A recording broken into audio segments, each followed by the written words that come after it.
The letter arrived on a cold November morning, lost among hundreds of business proposals and charity requests on James Whitman's mahogany desk. Unlike the pristine corporate envelopes, this one was crumpled, adorned with childish drawings of stars. Inside, crayon-scrawled words spilled across lined paper. Dear Mr. Whitman, I won't live to see next Thanksgiving, but I wanted to thank you. The billionaire's hands trembled, a foreign sensation for someone who commanded boardrooms without flinching. Outside his window, autumn leaves scattered across his manicured estate, each one like the fleeting moments of a child's life he'd never considered before. Before you continue watching, take a moment to let us know where you're viewing from in the comments below. Don't forget to subscribe to join our growing community of storytellers.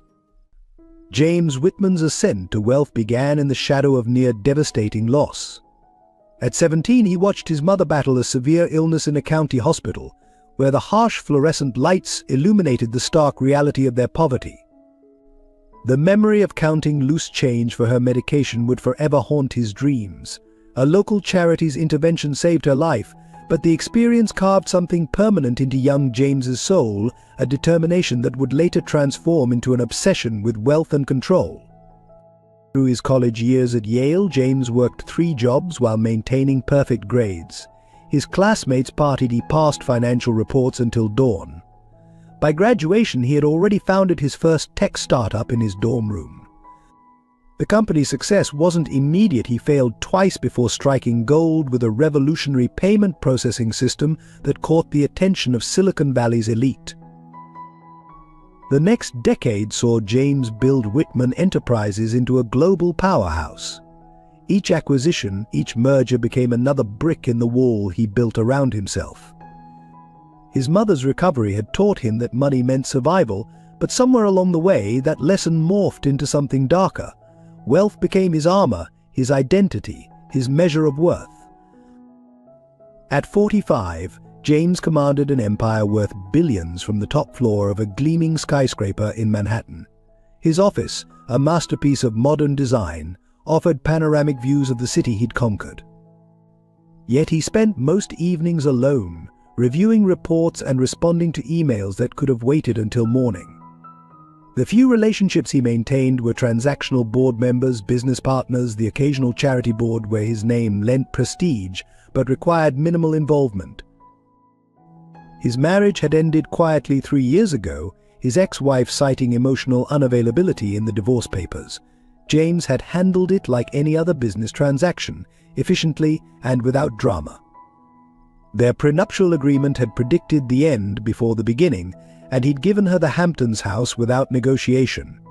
The media painted him as generous. In reality, he simply couldn't bear to visit a place that held memories of attempted connection.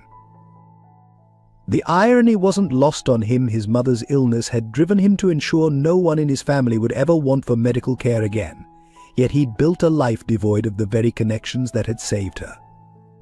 His charitable contributions were substantial but distant, handled by a team of advisors who provided quarterly reports on tax benefits and public relations impact. He never visited the hospitals he funded, never met the researchers his grants supported, never saw the faces of those his money helped. In board meetings they called him brilliant. In the press they called him ruthless. In private his sister Victoria called him hollow. Perhaps they were all right. James had mastered the art of being everywhere, and nowhere simultaneously. His name on buildings, his face in magazines, his presence felt in boardrooms across continents, yet his true self remained carefully hidden behind spreadsheets and strategic plans. As autumn painted Central Park in shades of gold and crimson, visible from his office window, James Whitman had everything he'd ever thought he wanted. His net worth exceeded the GDP of small nations. His influence shaped markets. His signature could make or break 1,000-person companies. Yet each night he returned to a penthouse that felt more like a hotel suite than a home, its pristine surfaces reflecting back the emptiness he'd cultivated in his pursuit of never being powerless again. Robert Morgan had been more than just a chauffeur to the Whitman estate. For 15 years, he'd navigated not only the streets of Manhattan but also the subtle complexities of James Whitman's demanding schedule. Each morning he'd polish the Rolls-Royce until it gleamed, taking pride in details others might overlook. His dedication earned him a reputation as the most reliable member of the household staff, though Mr. Whitman barely acknowledged his existence beyond curt directions to various destinations. Sarah Morgan would wait up for her husband each night, their modest apartment in Queens filled with the aroma of home-cooked meals kept warm. Their son Liam would often fall asleep on the couch, determined to see his father before bedtime. Robert would carry the sleeping boy to bed, his uniform still crisp, despite the long hours, whispering stories of the places he'd driven to that day. The accident happened on a rainy Tuesday evening. Robert was returning from a routine maintenance check when a drunk driver ran a red light. The Rolls-Royce, perfectly maintained as always, couldn't protect him from the impact. The police report noted that he died instantly, but that offered little comfort to Sarah and 8-year-old Liam. James Whitman sent flowers and a standard compensation package through his legal department, then promptly replaced both the car and the chauffeur. Sarah found herself facing a mountain of bills with only her part-time teaching salary to rely on. The compensation barely covered the funeral expenses, and their health insurance lapsed shortly after. When Liam began showing symptoms of fatigue and unexplained bruising 6 months later, Sarah had to make impossible choices between medical tests and rent payments. The diagnosis, an aggressive form of leukemia, came like a second death sentence to the family. Sarah sold everything of value, including her wedding ring, to pay for the initial treatments. She took on extra tutoring jobs, teaching English to immigrants in the evenings while her sister watched Liam. The hospital bills accumulated faster than her ability to pay them, each one a paper reminder of their desperate situation. Yet through it all, Liam remained their family's light. Even on his worst days, when the chemotherapy left him pale and weak, he'd draw pictures for the other children in the pediatric ward. He kept a special sketchbook filled with drawings of the places his father had described to him: gleaming skyscrapers, Central Park in autumn, the Grand Plaza where the Whitman building stood. His father's stories lived on through his artistic hands. Sarah would sometimes stand outside the Whitman Tower during her lunch break, looking up at the imposing structure where her husband had spent so many hours waiting. She never blamed James Whitman directly for their situation. Life was unfair, and she understood that, but the stark contrast between their worlds became more apparent with each medical bill she couldn't pay, each treatment option she had to decline. When the hospital informed her about an anonymous donor who had recently provided funding for pediatric cancer research and treatment, Sarah felt a glimmer of hope. The program would cover most of Liam's medical expenses, though they never learned the benefactor's identity.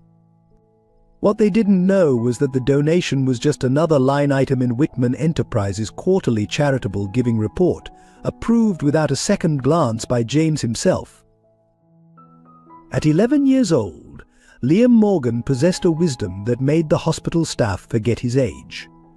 Despite the aggressive treatments that left him physically depleted, his brown eyes retained a spark of curiosity and warmth that transformed the sterile pediatric oncology ward.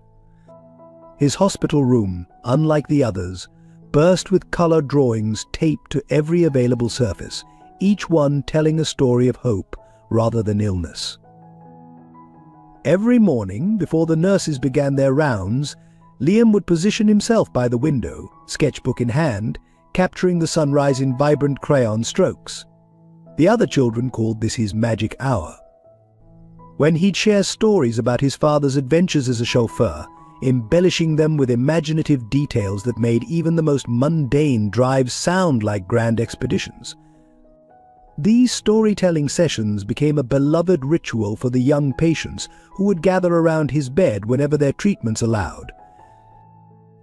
The hospital staff marveled at his resilience. While other children retreated into themselves during difficult procedures, Liam would engage his doctors in detailed discussions about their day, genuinely interested in their lives beyond the hospital walls. Dr. Thompson often found herself lingering in his room longer than necessary, drawn into conversations about everything from space exploration to the perfect recipe for chocolate chip cookies, his mother's specialty, though he couldn't eat them anymore. His influence extended beyond mere pleasantries. When 5-year-old Emma refused her chemotherapy, it was Liam who convinced her by turning the IV stand into a warrior's staff complete with decorations they crafted together during art therapy. And for 7-year-old Marcus, who wouldn't speak after losing his hair, Liam organized a bold, beautiful parade through the ward, leading the charge with handmade superhero capes for all participants. The nurses discovered that scheduling difficult procedures around Liam's presence made them more manageable for other patients. His room became an unofficial sanctuary where children could find comfort after tough days. He kept a special drawer filled with his emergency art supplies, crayons, paper, and stickers donated by various staff members ready to distribute to anyone needing a creative escape from their medical reality. Yet behind his generous spirit lay his own private struggles. Late at night, when the ward grew quiet, Liam would carefully open his father's worn leather wallet, the only personal item recovered from the accident. Inside, he kept a meticulous list of everyone who showed him kindness: the janitor who always remembered his name, the cafeteria worker who saved him extra Jell-O, the anonymous donor whose generosity allowed him to continue treatment when his mother's resources ran dry. His greatest project, kept secret from everyone except his mother, was a detailed drawing of the perfect Thanksgiving dinner. Each evening, he would add small details: the steam rising from the turkey, the pattern on the tablecloth, the faces of guests he imagined sharing the meal. Though he never complained, Sarah knew this represented everything he feared he might never experience again: family gatherings, holiday celebrations, normal moments that cancer had stolen from their lives. Despite it all, Liam transformed his hospital wing into a place where hope flourished. The children's ward, once a place parents dreaded visiting, became known as Liam's Gallery, where artwork and laughter provided a counterpoint to the beeping of medical equipment. Even on his worst days, when the pain seemed unbearable, he would insist on completing at least one drawing, saying that every picture was a promise to tomorrow. Dr. Emily Thompson's reputation at Manhattan Memorial Hospital extended far beyond her exceptional medical skills. At 38, she'd become the youngest head of pediatric oncology in the hospital's history. Yet it was her unwavering compassion that truly set her apart.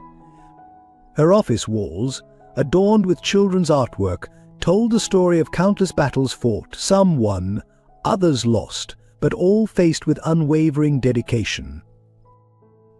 Michael Anderson, known to his young patients as Nurse Mike, brought 20 years of pediatric nursing experience and an arsenal of dad jokes to every shift. His massive frame, decorated with superhero-themed scrubs, contrasted with his gentle touch when changing IV lines or administering medications. He kept a secret stash of temporary tattoos in his pocket, knowing that sometimes the bravest warriors needed their battle marks. Victoria Whitman, James's younger sister and board member of Whitman Enterprises, represented everything her brother had become: ruthlessly efficient, emotionally distant, and obsessed with public image. Her opposition to James's charitable giving stemmed not from cruelty but from a deep-seated fear that their family's carefully constructed facade of control might crumble if they allowed themselves to feel too deeply. She managed the company's PR department with military precision, ensuring every donation maximized publicity while minimizing personal involvement. The hospital's administrative staff watched the daily drama unfold from their unique vantage points. Patricia Reynolds, the head nurse who'd served the pediatric ward for 3 decades, maintained the delicate balance between hospital protocols and human necessity. She'd bend rules when compassion demanded it, like allowing Liam's art sessions to run past visiting hours or turning a blind eye to the unofficial support group that formed in the ward's family room. Dr. Marcus Chen, the hospital's chief of medicine, found himself increasingly caught between Victoria Whitman's rigid demands for accountability and Dr. Thompson's passionate advocacy for patient care beyond basic treatment. His position on the hospital board made him acutely aware of the political dynamics surrounding their largest donor, yet his medical ethics compelled him to support initiatives that prioritized patient well-being over financial considerations. The janitorial staff, led by the ever-cheerful Samuel Washington, played their own crucial role in the ward's ecosystem. Sam had worked the night shift for 15 years, learning which rooms needed extra attention not just for cleanliness, but for the comfort of their occupants. He'd developed an uncanny ability to appear with fresh linens just when needed, or to quietly clean up after difficult treatments without drawing attention to a child's dignity. These individuals, each carrying their own stories and burdens, formed an intricate support system that extended far beyond medical care. They witnessed daily miracles and heartbreaks, celebrated small victories and mourned quiet defeats. Their lives intersected in the fluorescent-lit corridors, creating an unlikely family bound together by their commitment to their young patients. The tension between Victoria's corporate approach and the hospital staff's human touch created an ongoing struggle that manifested in subtle ways: budget meetings that became ethical debates, policy discussions that turned into philosophical arguments about the nature of care itself. Yet even Victoria, despite her protests, couldn't entirely resist the ward's transformative atmosphere. Hospital security cameras occasionally caught her lingering outside the children's ward late at night, watching the quiet activities of the evening shift with an expression that hinted at internal conflict. The morning sun cast long shadows across James Whitman's mahogany desk as his assistant delivered the Daily Mail. Among the crisp white envelopes and glossy corporate presentations sat a peculiar letter slightly crumpled, adorned with hand-drawn stars in blue crayon. The return address simply read Room 417, Manhattan Memorial Hospital. Under normal circumstances, such correspondence would never reach his desk. The corporate policy directed all personal letters and charitable requests through the PR department.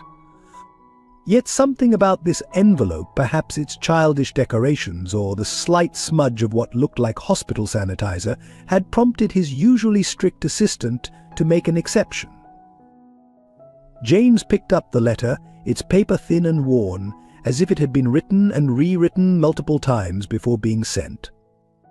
The moment he unfolded it, a small drawing fell onto his desk, a simple sketch of what appeared to be a hospital room, but filled with colors and light that transformed the sterile space into something almost magical. Dear Mr. Whitman, my name is Liam Morgan. I'm 11 years old, and I'm writing to say thank you. The nurses told me you're the one who gave money to help kids like me get treatment. I don't know if you remember, but my dad used to drive your car. He always said you were a busy man who helped lots of people. I won't be here much longer. Dr. Thompson tries to smile when she says I'm fighting hard, but I can see in her eyes that the medicine isn't working anymore. But that's okay, because the extra time your help gave me was the best gift ever. I got to draw hundreds of pictures, make other kids smile, and help Emma not be scared of her treatments. There's something I really want to tell you in person. Mom says I shouldn't bother you because you're very important and have lots of meetings. But before I go, I want to show you my special drawing. It's not finished yet, but it's about being thankful for every extra day we get. If you can't come, that's okay too. I just wanted you to know that even though you probably helped lots of people and might not remember all of them, we remember you. Every time I see a sunset from my window or get to draw with my friends in the hospital, I think about how someone I never met gave me these moments. Thank you for making my last Thanksgiving special, even if I won't be here to celebrate it. Your friend, Liam Morgan. P.S. I used my best handwriting, but the medicine sometimes makes my hands shake. Sorry if it's messy. James read the letter 3 times, each reading revealing new layers of meaning. His hands, usually steady in the most high-stakes negotiations, trembled slightly. The drawing on his desk seemed to demand his attention, its simple lines conveying more emotion than any corporate report he'd ever read.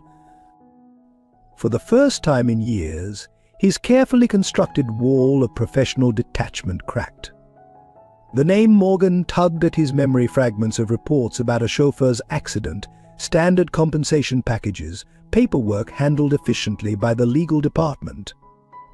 But it was the child's gratitude, offered without expectation, that struck deepest.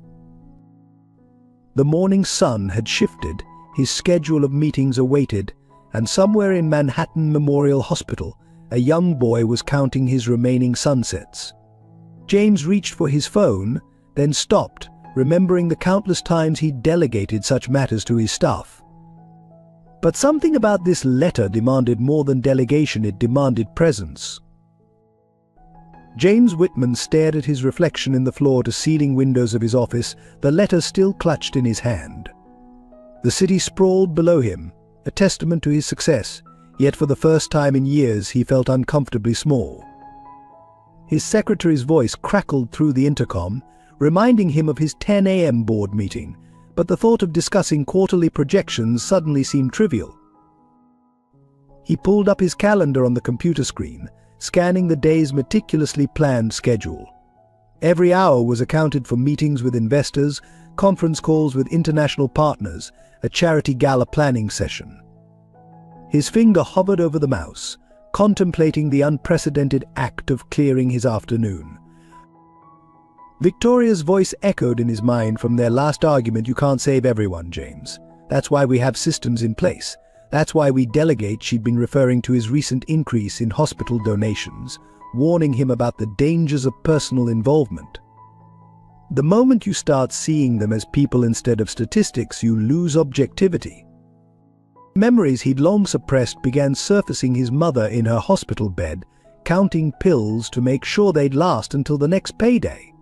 The charity worker who'd helped them navigate the Byzantine healthcare system, whose name he'd long forgotten but whose kindness had shaped his future. He'd built his empire promising himself he'd help others avoid that struggle, yet somewhere along the way, helping had become just another business transaction. His phone buzzed with messages from his executive team, questioning his unusual silence this morning. James picked up Liam's drawing again, studying the careful details. The boy had captured something he'd forgotten existed in hospital's hope. Each crayon stroke seemed to challenge the carefully constructed walls between donor and recipient, between business and humanity. Standing abruptly, he walked to his private bathroom, splashing cold water on his face. The man in the mirror looked uncertain, an expression he hadn't worn since his early days of building the company. The last time he'd visited a hospital was for a ribbon-cutting ceremony 3 years ago, a carefully orchestrated PR event where he'd spoken about community commitment while keeping a safe distance from actual patients. His sister's warnings about maintaining professional distance had always made sense. "You're not a social worker, James," she'd say. "You're a businessman who happens to fund social causes." The strategy had worked perfectly until now. Until a child's gratitude forced him to confront the human cost of his detachment. He pressed the intercom button. "Cancel my morning meetings." His secretary's startled pause spoke volumes about the unprecedented nature of this request. "And find out everything you can about Robert Morgan's accident, the chauffeur from 3 years ago." The weight of the letter in his pocket seemed to grow heavier with each passing moment. Down in the street, a familiar black Rolls-Royce waited to take him to his next appointment. 3 chauffeurs had come and gone since Robert Morgan, each as professionally invisible as the last. How many other lives had he affected without noticing? How many stories had he filed away in folders without reading their endings? His phone rang, Victoria's name flashing on the screen. He let it go to voicemail, knowing she'd be furious about him missing the board meeting. For the first time in years, James Whitman was about to do something without calculating its business impact first.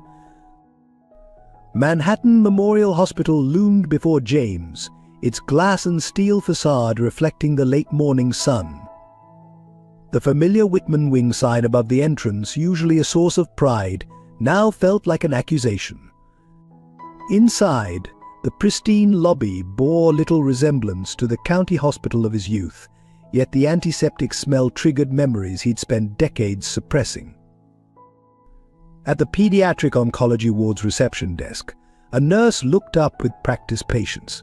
"I'm here to see Liam Morgan," James announced, the name feeling foreign on his tongue.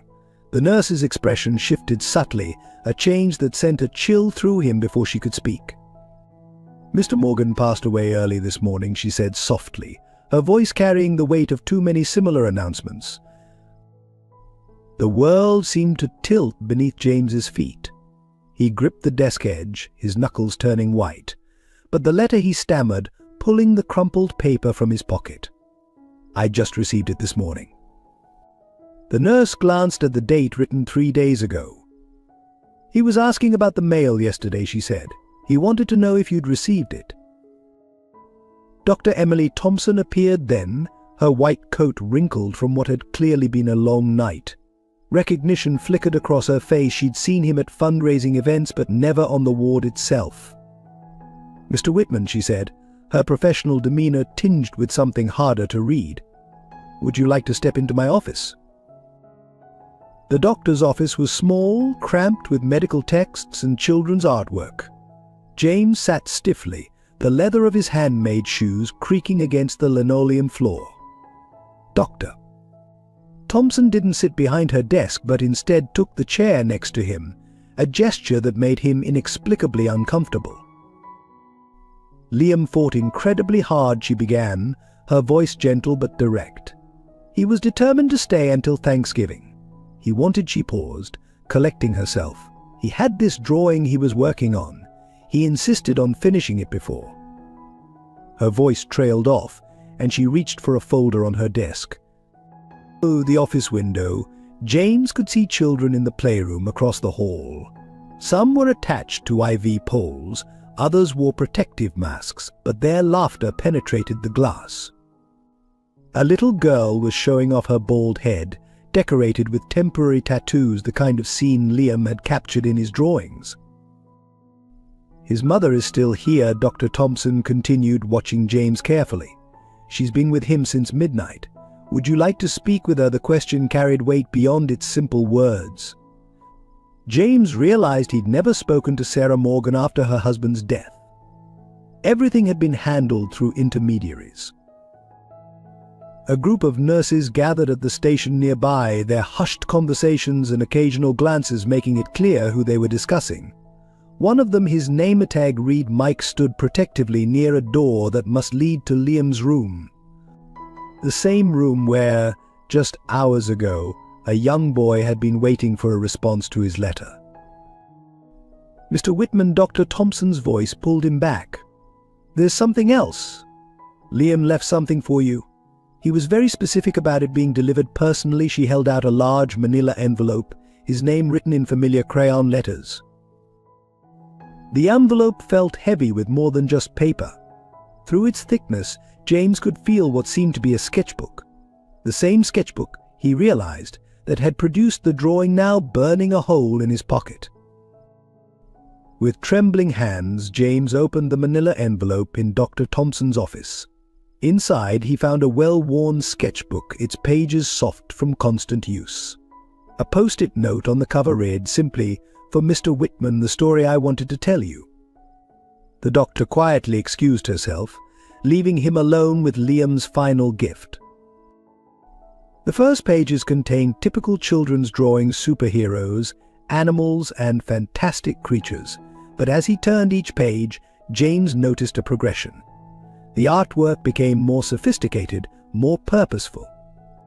There were sketches of hospital staff, Nurse Mike doing his famous dance moves, Dr. Thompson checking charts, the janitor Sam whistling while mopping floors. Each drawing captured not just appearances but personalities. Midway through the book, James found a detailed drawing of a Rolls-Royce, meticulously rendered in pencil. Below it, in careful handwriting, Dad's office, as he called it.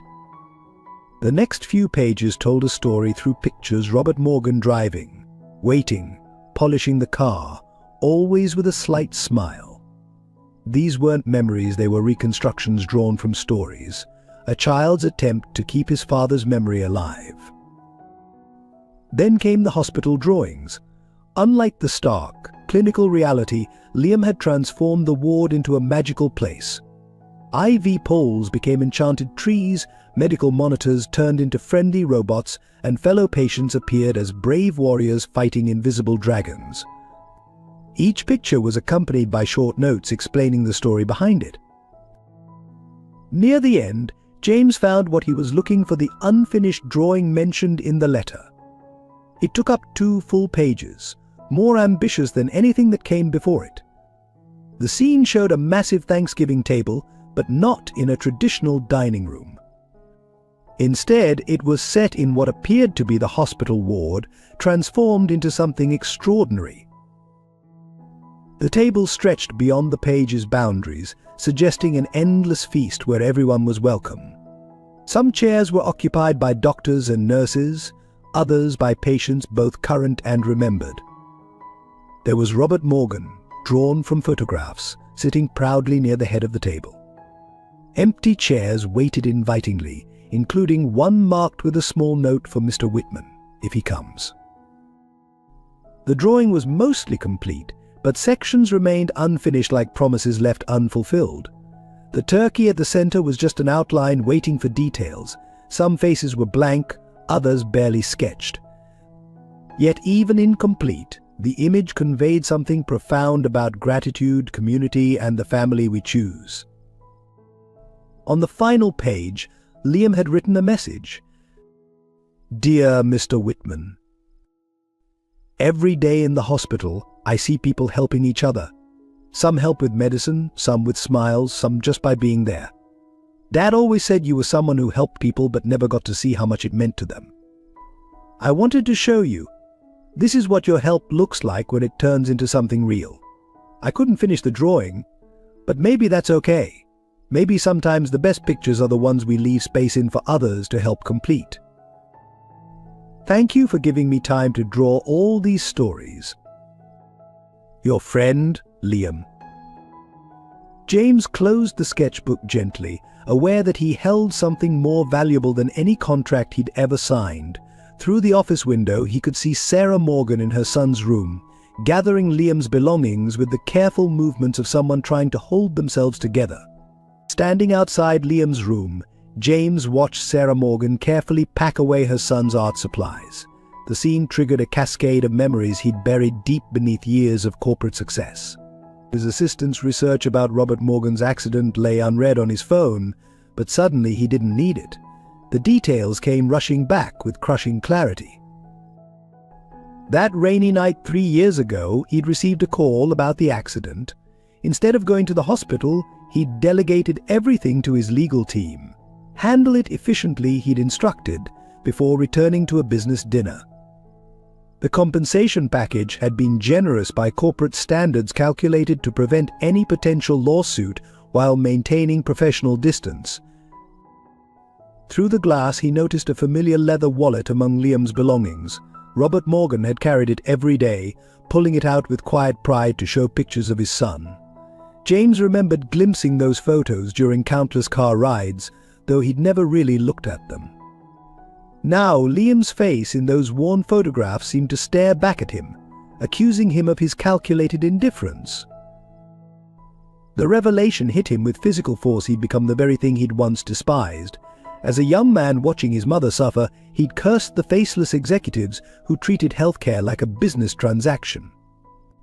Now, he was that executive, hiding behind lawyers and PR statements, measuring human loss in tax-deductible donations. A memory surfaced, Robert insisting on driving him to the hospital when James's mother had a health scare 5 years ago. The chauffeur had waited hours beyond his shift, refusing to leave until he knew she was stable.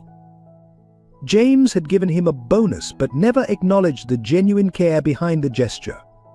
Robert had even brought a young Liam to the hospital with homework and snacks, saying no one should wait alone. Dr. Thompson appeared beside him, holding Liam's medical file. "He asked about you often," she said quietly. "He kept a newspaper clipping about your hospital wing donation. Said his dad would have been proud to know he'd helped make it happen." The words struck James like physical blows. Robert Morgan had died in service to his empire, and his son had spent his final days thanking the man who treated that death like a line item in a quarterly report.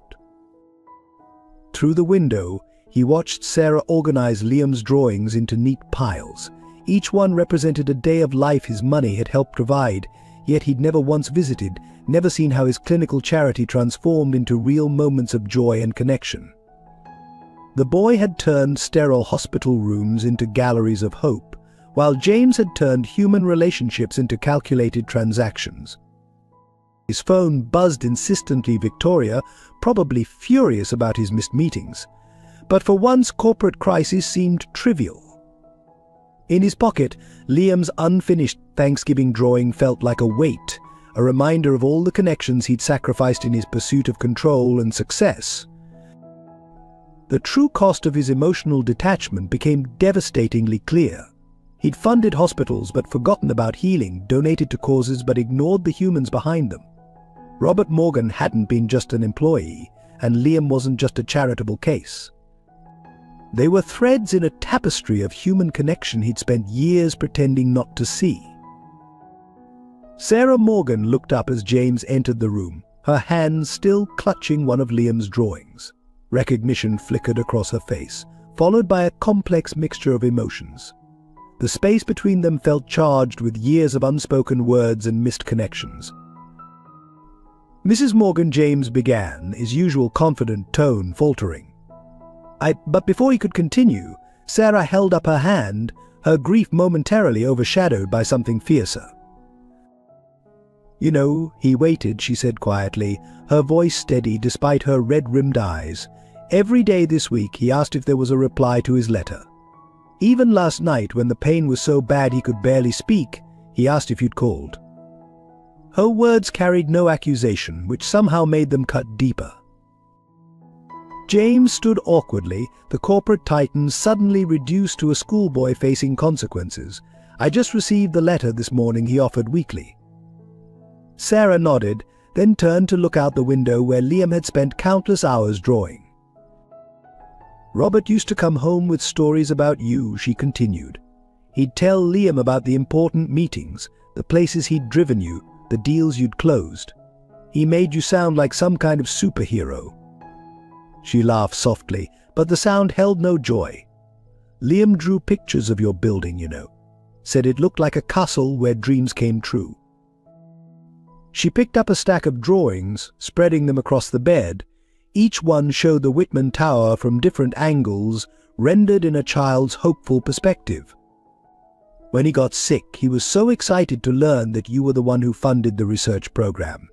He said it was like his dad was still helping people through you." The silence that followed felt endless. James looked at the empty bed, the bare walls where artwork had hung just hours ago.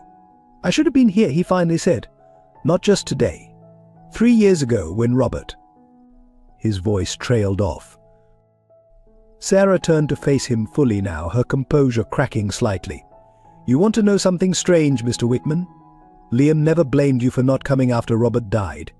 He said you must help so many people that you can't possibly meet them all. He understood that better than I did." She reached into a drawer and pulled out a worn envelope.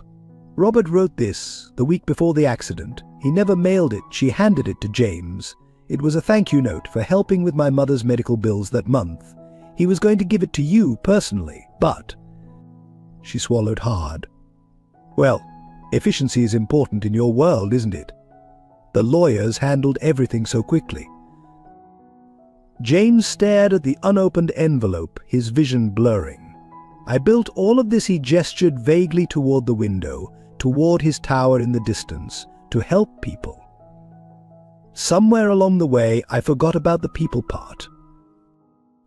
Sarah gathered the last of Liam's belongings into a small bag. "You know what Liam said yesterday? He said he was grateful for the cancer." Her voice broke slightly.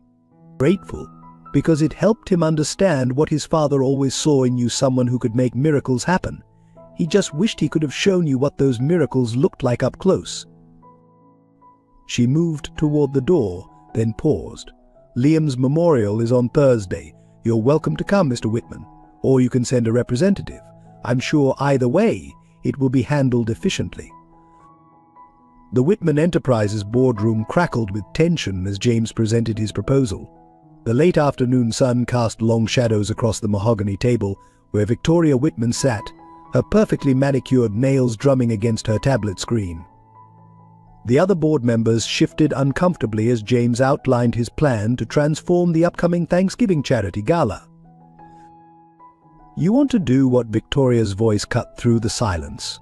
Turn our annual fundraiser into some kind of memorial for a patient. Her emphasis on the word patient carried all the corporate sterility James had come to despise.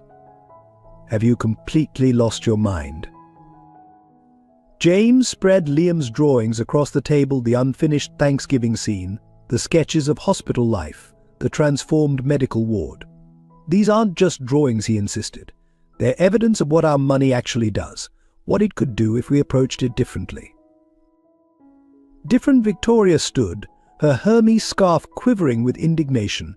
We have a system, James, a system that works. We donate millions annually, get excellent press coverage, and maintain appropriate professional distance. Now you want to throw that away because one child wrote you a letter. The CFO, Richard Bennett, cleared his throat. The current format generates substantial goodwill with minimal liability exposure. Changing it could create expectations we can't sustainably meet. His words were careful, measured, everything James used to value. But liability, James repeated, his voice rising. Robert Morgan died driving my car. His son spent 3 years in our hospital, drawing pictures of the building, where I sat making decisions about liability exposure, and now you're worried about expectations. Victoria moved around the table, placing a hand on her brother's shoulder. James, I know you're upset, but this is exactly why we have protocols. Once you start seeing individual stories, you lose perspective. We can't save everyone. We're not trying to save everyone, James countered, pulling away from her touch.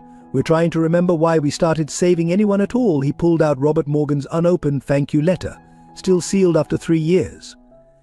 We've built an empire on the premise of helping people, but we've structured it so perfectly that we never have to actually see them. The board members exchanged concerned glances. Thomas Wright, the longest-serving member, spoke up. Perhaps a compromise. We could make an additional donation in the boy's name, set up a small art therapy fund. No, James cut him off. No more arm's-length charity. This Thanksgiving, we're opening the doors. Real patients, real families, real stories. And we're going to sit with them, eat with them, listen to them. Just like in Liam's drawing. Victoria's face hardened. I'm calling for a vote. This kind of emotional decision-making threatens everything we've built. She turned to the board members, all in favor of maintaining the current gala format. Hands began to rise, but James stood, gathering Liam's artwork. There won't be a vote. The gala budget comes from my personal foundation. I'm not asking for permission, I'm telling you what's going to happen. You're not thinking clearly, Victoria protested. What about the donors? The press? Our image? James paused at the door, looking back at the room full of expensive suits and carefully calculated concerns. Our image? A child spent his final hours thanking us while we worried about maintaining appropriate distance. Maybe it's time we worried less about our image and more about our impact. James spent the night in his office, surrounded by hospital financial reports and patient statistics he'd never properly read before. Each number represented a story he'd ignored, a connection he'd avoided. On his desk, Liam's sketchbook lay open to the unfinished Thanksgiving drawing, a constant reminder of opportunities lost and found. At dawn, he made his first call not to his PR team or legal advisors, but to Dr. Thompson. I need to understand how the ward actually works, he said. Not the statistics.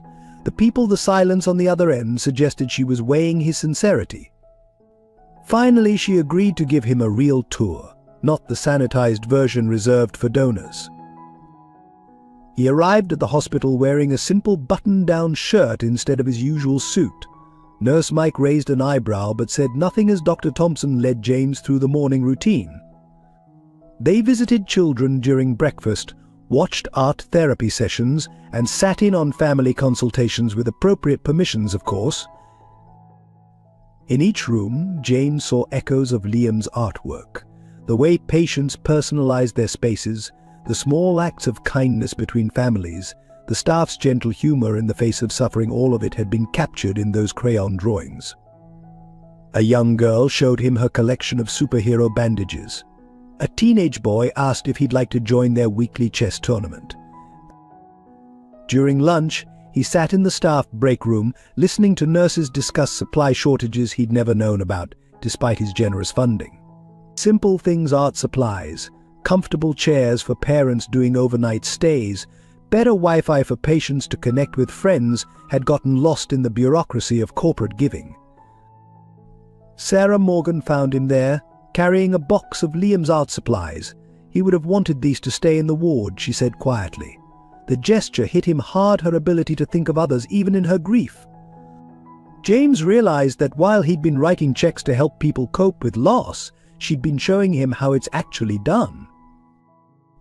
That afternoon, he called an emergency meeting, not in the corporate boardroom but in the hospital's family room. Victoria arrived, clearly uncomfortable in the medical setting. Hospital staff filtered in, doctors, nurses, custodians, everyone who made the ward function. For the first time, James listened more than he spoke. Ideas flowed freely. The pediatric ward needed more than just medical equipment. They needed spaces for joy, for connection, for maintaining normalcy in abnormal circumstances. Every suggestion reminded him of details from Liam's drawings: the transformed IV poles, the decorated walls, the spaces where families could gather. As the sun set, James stood in Liam's empty room one last time. The wall that had held so many drawings now seemed to wait for a new purpose. He pulled out his phone and, for the first time in years, began making calls himself instead of delegating. By midnight, he had the beginnings of a plan. Not just for the Thanksgiving Gala, but for a complete reimagining of how Whitman Enterprises approached charitable giving. Victoria would hate it. The board would resist. But as he looked at the final page of Liam's sketchbook, with its empty chairs waiting to be filled, he understood that some costs couldn't be measured in dollars and cents. He placed a small in memory of Liam Morgan plaque on the room's door before leaving, not a grand gesture, but a personal one. It was a first step, small but significant, like the first line in an unfinished drawing waiting to become something more. The conference room on the pediatric floor had become James's new office, where pharmaceutical reps usually pitched their latest drugs. Children's artwork now covered the walls, each piece inspiring another element of the upcoming Thanksgiving celebration. Dr. Thompson sat beside him, her patient files temporarily set aside as they mapped out an event unlike anything Whitman Enterprises had ever attempted. The children want to help decorate, she explained, showing him sketches from the morning's art therapy session. They've been inspired by Liam's drawing. Each one has their own vision of what the perfect Thanksgiving looks like. The pictures ranged from traditional family scenes to fantastical feasts where medical equipment transformed into magical serving pieces. Nurse Mike leaned against the doorframe, his massive frame somehow making the room feel more welcoming rather than crowded. We'll need to coordinate with dietary restrictions, he noted. Some kids can't eat regular food, but they should still feel part of the celebration. His years of experience showed as he listed special considerations for different patients' texture modifications, allergies, medication timing. Sarah Morgan had surprised everyone by volunteering to help. She arrived with Liam's old recipe book, filled with notes about hospital-friendly variations of traditional dishes. He spent hours adapting these, she explained, her voice steady despite the emotion behind her words. He wanted to make sure everyone could enjoy something, even with their restrictions.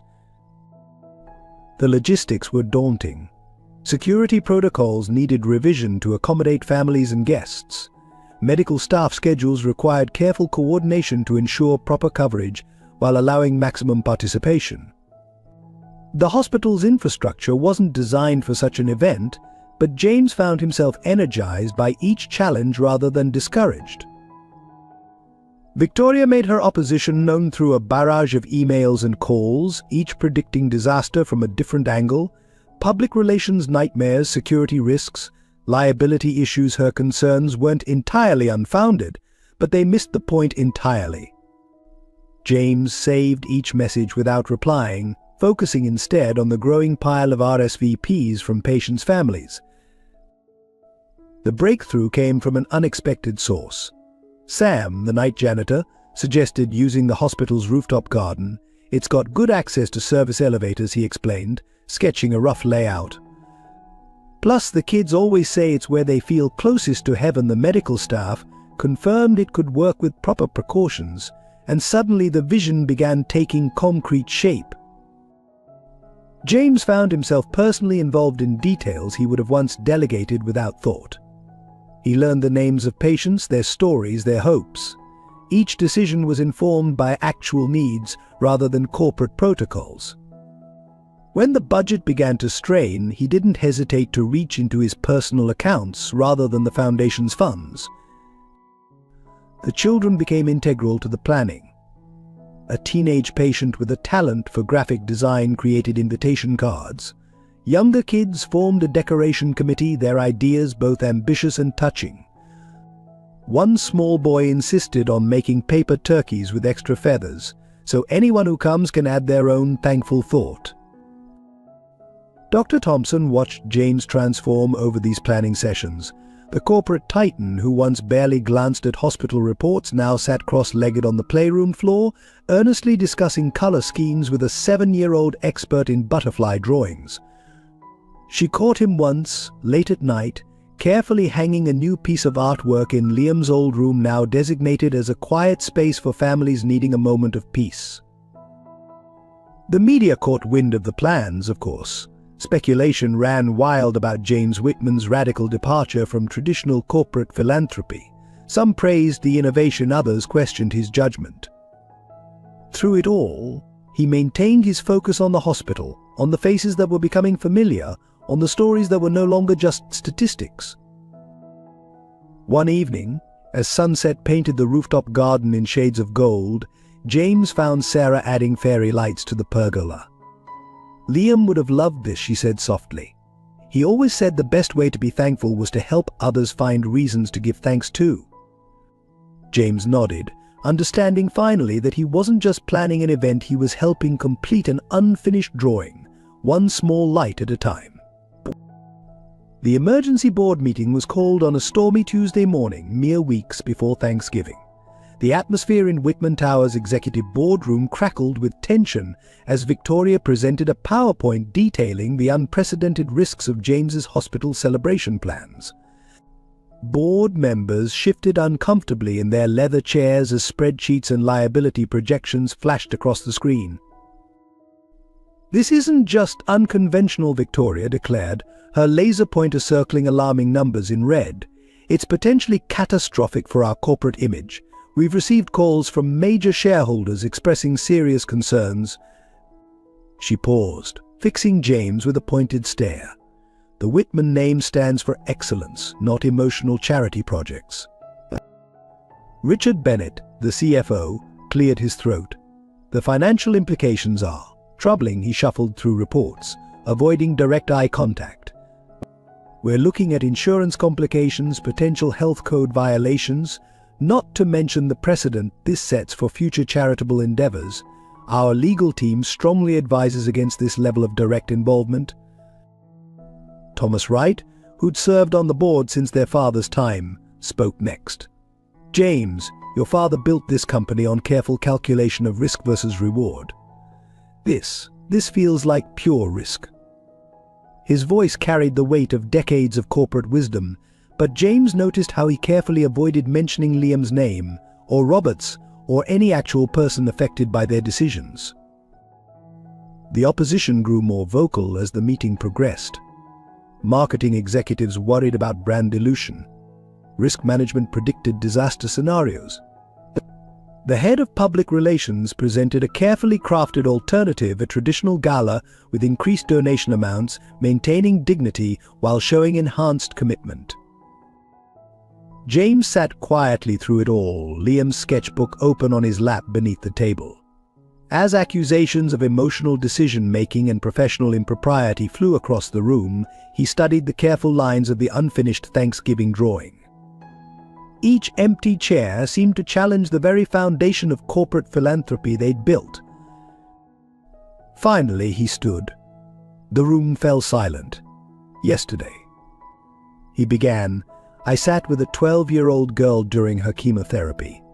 She told me about her dream of becoming a doctor. then spent an hour vomiting while her mother held her hand.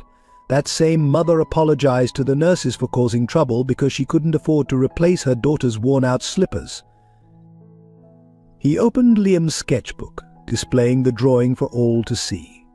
This was created by the son of a man who served this company faithfully for 15 years. A man whose death we handled with perfect corporate efficiency. His voice remained steady, but the emotion behind it was unmistakable. We processed his insurance claim in record time. We issued a press release expressing appropriate regret. We replaced him within a week. Victoria started to interrupt, but James continued. Our shareholders aren't worried about risk. They're worried about reality. The reality that behind every number in our charitable giving reports is a human being. A child fighting for one more sunrise. A parent choosing between rent and medication. A family dealing with loss while we debate. Optimal PR strategies. He laid Robert Morgan's unopened thank you letter on the table. 3 years ago, I was too busy for personal correspondence, too important for individual concerns, too focused on the big picture to see the actual pictures being drawn in our hospital rooms. The board members stirred uncomfortably as James walked around the table, placing copies of Liam's artwork in front of each of them. This Thanksgiving event isn't about charity. It's about connection. About remembering why we started helping people in the first place. Richard Bennett glanced at the drawing before him, a child's view of hope in the face of suffering. His objections about financial implications suddenly seemed small. Thomas Wright found himself studying the empty chairs in the Thanksgiving scene, thinking about his own granddaughter's recent hospital stay. The event will proceed as planned, James concluded. Those who wish to distance themselves from it may do so. But understand this: from now on, Whitman Enterprises will measure its success not just in profits, but in the lives we touch, the hope we create, and the connections we build. The headlines exploded across social media like wildfire: Billionaire's Thanksgiving stunt PR move, or real change. The New York Times ran a front-page analysis questioning the implications of private wealth in public healthcare. Cable news talking heads debated whether James Whitman's hospital celebration represented a breakthrough in corporate responsibility or a dangerous precedent of billionaire influence. Sarah Morgan found herself ambushed by reporters outside her apartment, microphones thrust into her face as journalists demanded to know if she felt exploited. Her quiet dignity in responding, "My son saw the good in people," even when they couldn't see it themselves, went viral, sparking fierce debates about grief, gratitude, and the complex relationship between donors and recipients. Local news crews stationed themselves outside Manhattan Memorial, hoping to capture footage of James's daily visits. Their cameras caught him carrying art supplies, sitting with patients, and once, memorably, wearing a paper crown made by a 6-year-old cancer patient. The images contrasted sharply with his previous reputation for corporate aloofness, leading to speculation about his mental state and business judgment. Victoria appeared on several financial news programs, carefully distancing the corporation from what she termed her brother's personal project. Her polished responses about maintaining professional boundaries in charitable giving sparked a backlash from healthcare advocates, who cited the human cost of treating medicine as merely a business transaction. Opinion pieces proliferated across the media landscape. Progressive outlets praised the breaking down of barriers between wealth and need, while conservative commentators warned about the dangers of emotional decision-making in corporate governance. Medical ethics professors debated the implications of billionaires taking personal interest in hospital operations. The controversy reached its peak when an anonymous source leaked internal Whitman Enterprises emails discussing the liability implications of Robert Morgan's death. The clinical language about asset replacement and PR mitigation contrasted brutally with Liam's artwork and letters. Thank You Liam started trending, with thousands sharing stories of corporate indifference in healthcare. Dr. Thompson found herself defending the hospital's decision to allow the event. Healthcare isn't just about procedures and protocols, she told a medical journal. It's about healing, which sometimes means bringing down the walls we've built between giving and receiving help. Her words resonated with medical professionals nationwide, many of whom shared similar frustrations with the corporatization of care. James remained largely silent through the media storm, focusing instead on the practical aspects of the upcoming celebration. When finally cornered by reporters outside the hospital, his response was simple: "Sometimes we build systems so perfect that we forget why we built them in the first place. A child's drawing reminded me, if that makes me a bad businessman, so be it." The controversy took an unexpected turn when other hospital patients began sharing their artwork online. Pictures of hope drawn from hospital beds, scenes of imagined celebrations sketched during chemotherapy sessions, drawings of families reunited in health, each one emphasized the human stories behind the healthcare statistics. Social media erupted with debates about wealth responsibility. Some praised James's hands-on approach, while others argued it highlighted the problems of relying on billionaire philanthropy for essential services. Healthcare policy experts pointed to the wider implications for medical funding and accessibility. Through it all, the children in the oncology ward remained blissfully focused on their Thanksgiving plans. Their excitement provided a stark contrast to the media circus, their simple joy in creating decorations and planning celebrations cutting through the complex debates about wealth, power, and responsibility. Sarah Morgan's quiet presence in the ward served as a constant reminder of what really mattered. When a prominent news magazine offered her a substantial sum for an exclusive interview, she declined, saying simply, "Some stories aren't meant to be sold. They're meant to be lived." James found himself spending more time in the pediatric ward than his office, learning the rhythms of hospital life that Liam had captured in his drawings. Each morning brought new discoveries: the way certain children needed their stuffed animals arranged just so before procedures, how some parents paced specific patterns in the hallway while waiting for results, the small rituals that made the unbearable somehow bearable. Emma, a 7-year-old leukemia patient, became his unofficial guide to hospital culture. She explained the importance of proper pudding cup trading protocols during lunch and why the third chair by the nurses' station was the best for storytelling. Her matter-of-fact acceptance of both her condition and her role as his teacher reminded him painfully of Liam's wisdom. The teenagers in the ward initially regarded him with suspicion, their experiences having taught them to distrust adult promises. Marcus, a 15-year-old struggling with bone cancer, challenged him directly, "Why do you care now? Where were you when my mom had to choose between my meds and rent?" The question stung, but James stayed, listening to stories he'd previously only seen as statistics. Sarah Morgan's presence in the ward shifted from awkward to essential. She understood the unspoken language of parents living in hospital time, where days blurred together and hope came in small increments. Other parents sought her out, drawn to her quiet strength and ability to find meaning in the midst of loss. She never mentioned Liam directly, but his spirit lived in her gentle guidance of newly diagnosed families. Nurse Mike began including James in the small victories that marked hospital life: a successful blood draw from a difficult vein, a child keeping down food after weeks of nausea, a first step after surgery. These moments, once buried in medical charts, became real celebrations shared among patients, families, and staff. The wall outside the nurses' station filled with Polaroid photos capturing these triumphs.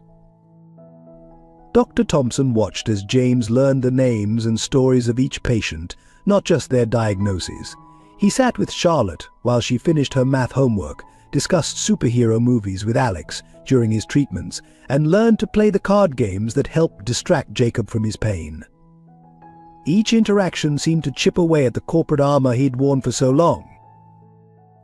The kitchen staff noticed him lingering during meal times, observing how different children needed different approaches to eating during treatment.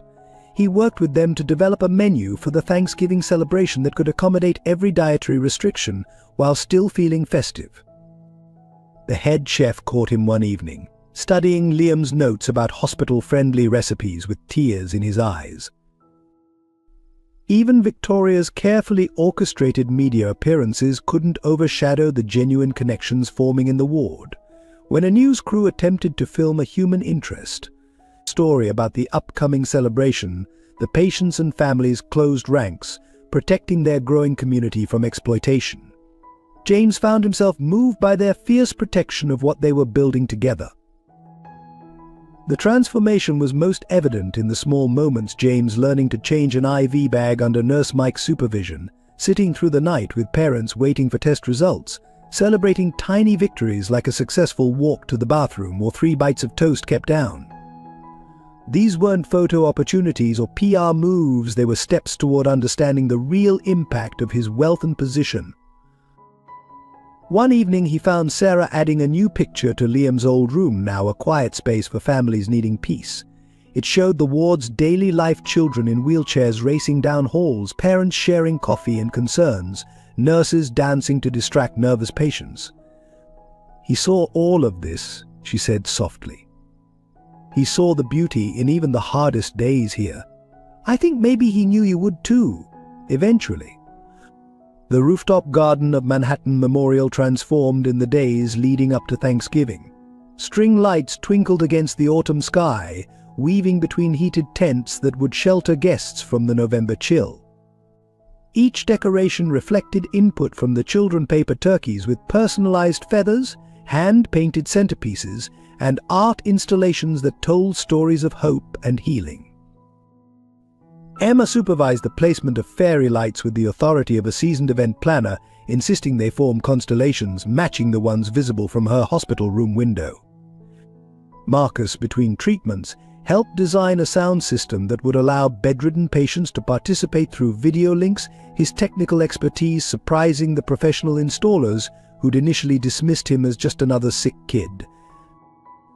The kitchen hummed with activity as the hospital's culinary staff worked alongside renowned chefs James had recruited. They developed a menu that married traditional Thanksgiving dishes with specialized options for patients on restricted diets.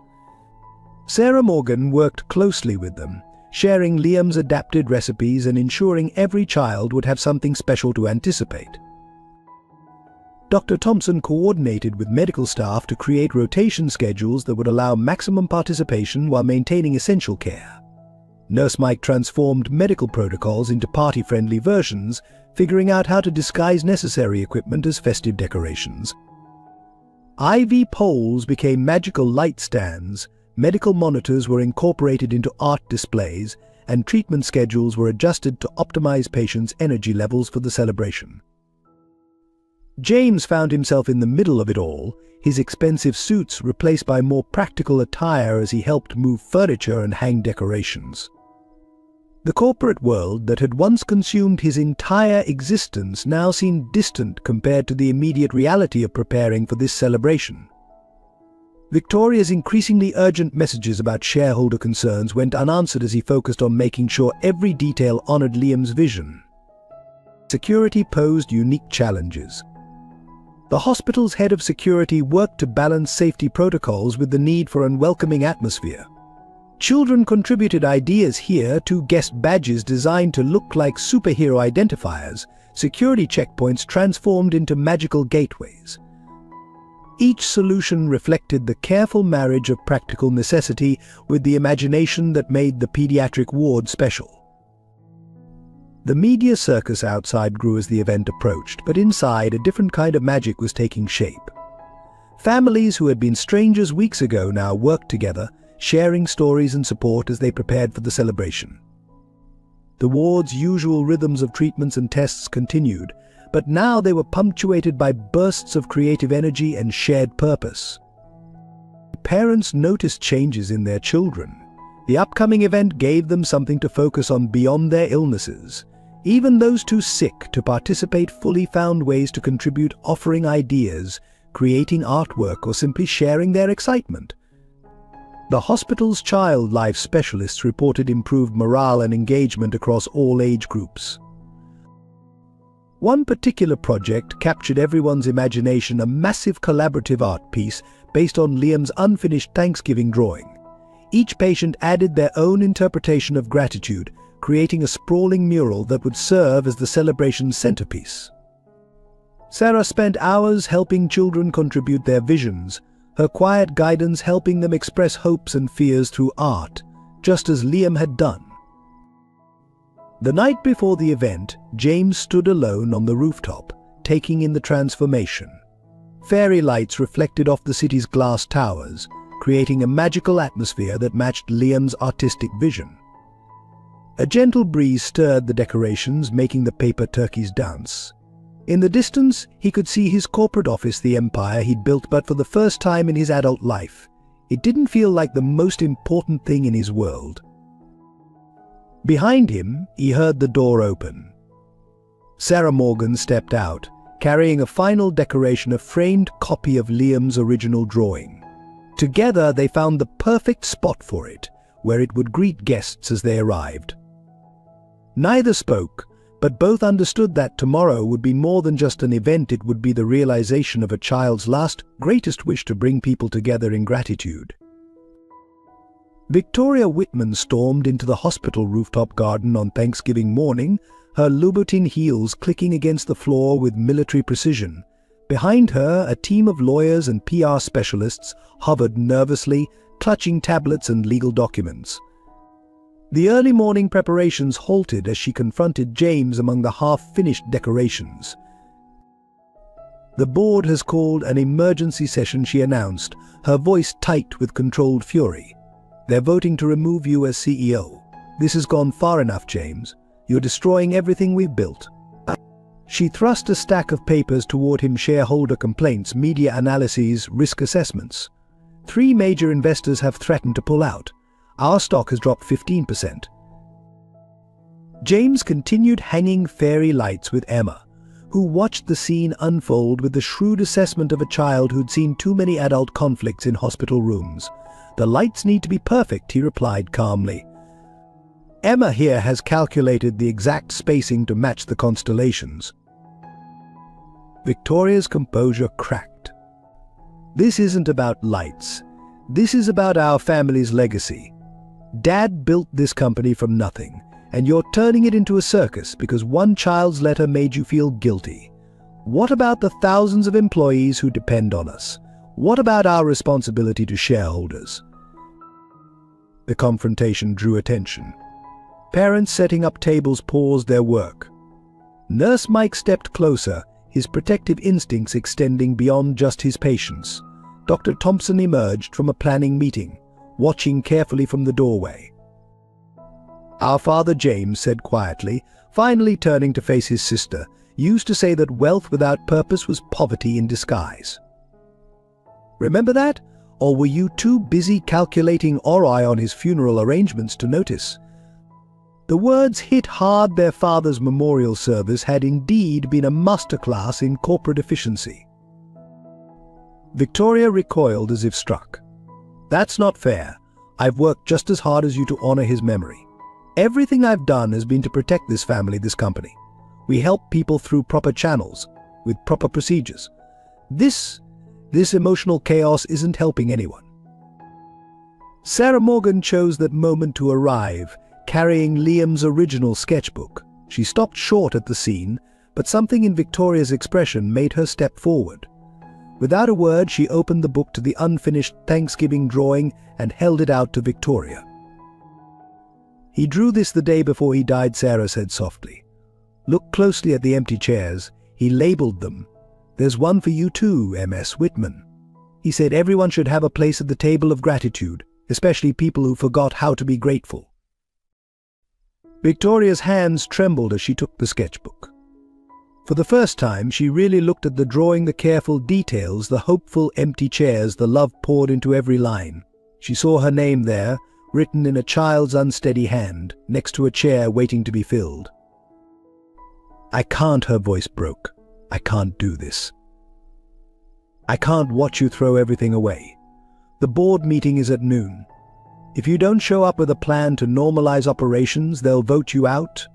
I won't be able to stop them." She turned to leave, but James caught her arm. "Stay," he said simply. "Not as a Whitman executive. Not as my sister, the PR expert. Just stay as Victoria, who used to sneak extra pudding cups to sick kids when Mom was in the hospital. Remember her? The silence stretched between them, heavy with decades of chosen distance and corporate armor.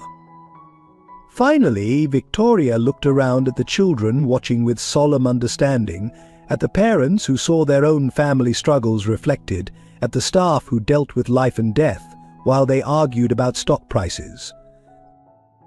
The board meeting she started weekly.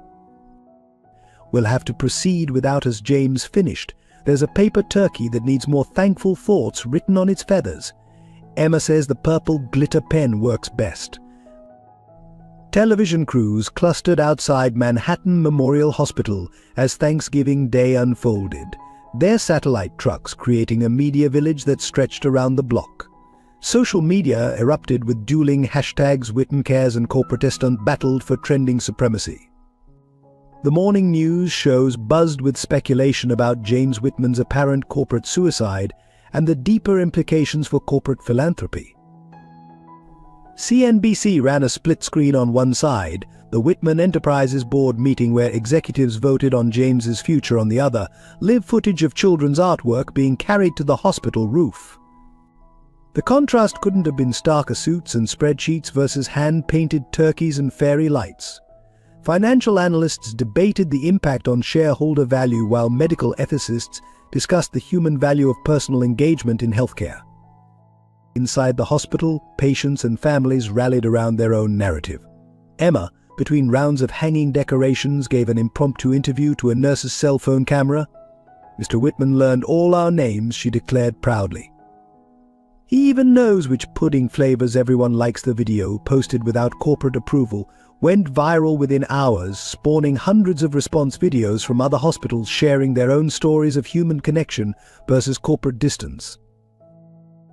The Washington Post ran a feature comparing Liam's thank you letter to the standard corporate responses to patient gratitude.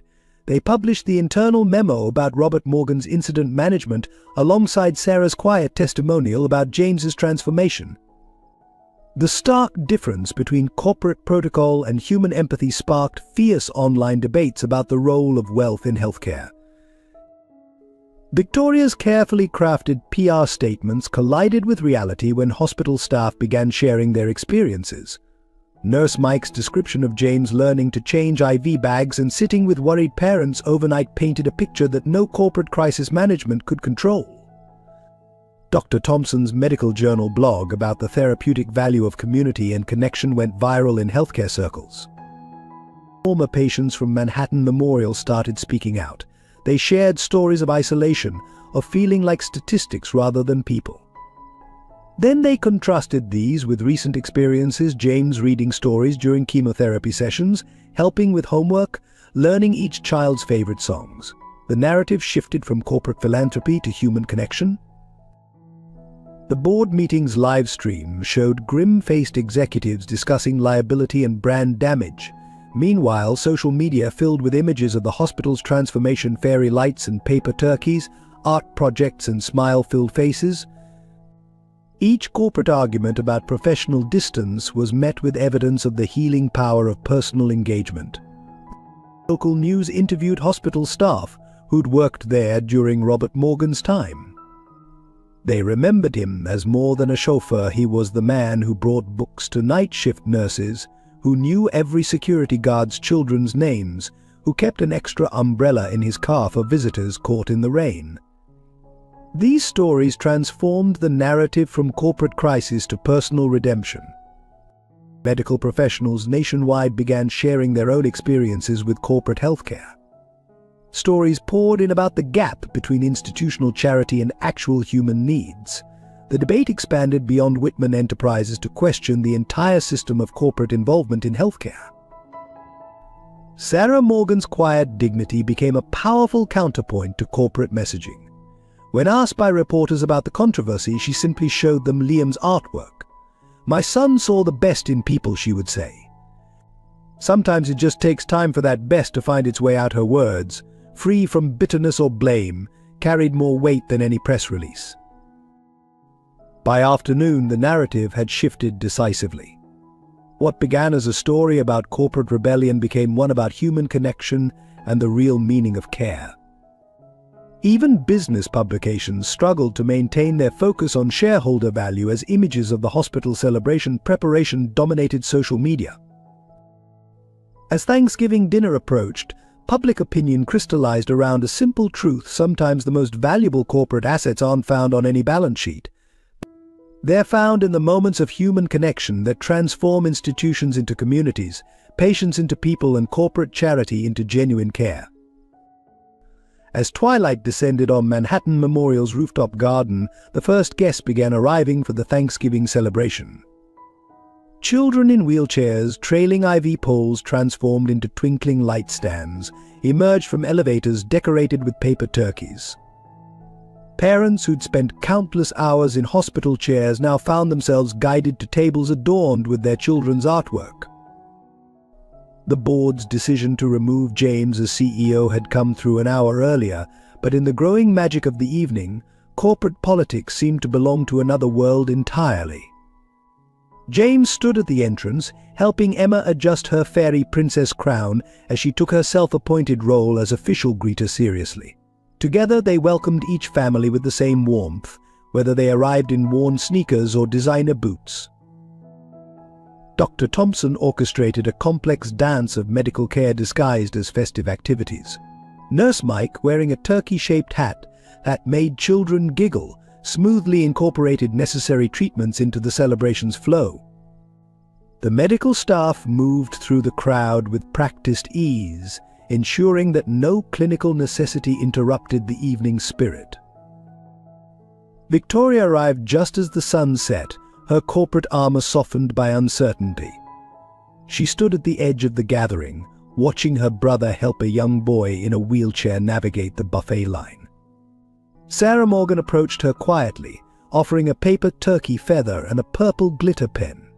"Everyone adds their gratitude," she explained. Liam started the tradition. The food reflected the hospital's diverse community: traditional turkey alongside special preparations for various dietary needs, each dish labeled with a child's drawing explaining its significance. The head chef beamed as children who'd struggled with appetite for months found joy in the carefully adapted offerings. Even hospital food, it seemed, could become magical with enough love and creativity. Media crews attempting to film from adjacent buildings captured something they hadn't expected: not a corporate PR event, but a genuine celebration of life, hope, and connection. But through their Zoom lenses, they saw James Whitman, newly ousted CEO, serving pie to patients, his designer suit now spotted with glitter and gravy. They watched Victoria gradually drawn into a child's card game, her professional reserve melting as she learned the special rules invented by young experts in passing time. The evening's centerpiece was unveiled: the collaborative artwork based on Liam's unfinished drawing. Each patient had added their own vision of gratitude, creating a sprawling mural of hope and healing. Sarah stood before it, surrounded by families who'd known Liam and those who'd only known his story, as she shared his simple philosophy: thankfulness grows when we share it. A small crisis emerged when one child's medication schedule threatened to pull them away from the celebration. Instead of whisking them off to a treatment room, the medical team transformed the necessary procedure into part of the festivities. Other children gathered around, sharing stories and jokes, turning a moment of medical necessity into one of community support. As night fell completely, the fairy lights twinkled against the city skyline. Children who'd been strangers weeks ago now moved between tables like longtime friends, sharing turkey-shaped cookies and trading hand-drawn cards. Parents who'd once only nodded to each other in hallways now embraced, sharing both tears and laughter.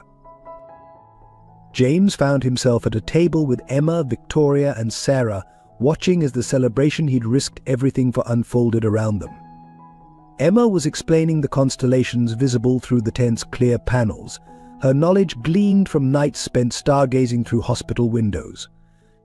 Victoria, still wearing her boardroom attire but now decorated with children's stickers, listened with genuine interest.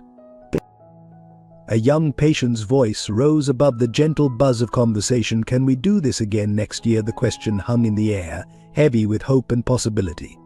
James, no longer a CEO but somehow richer than he'd ever been, caught Sarah's eye across the table.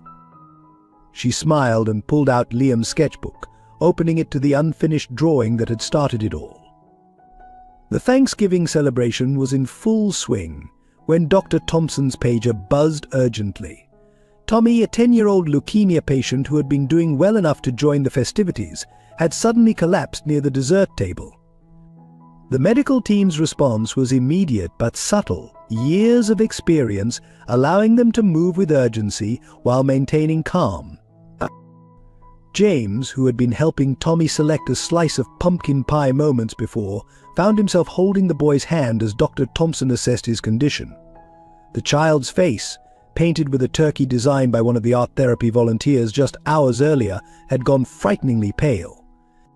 His mother, a single parent who worked 2 jobs to manage the medical bills, arrived at his side, her festive sweater now stained with spilled cranberry sauce from their interrupted dinner.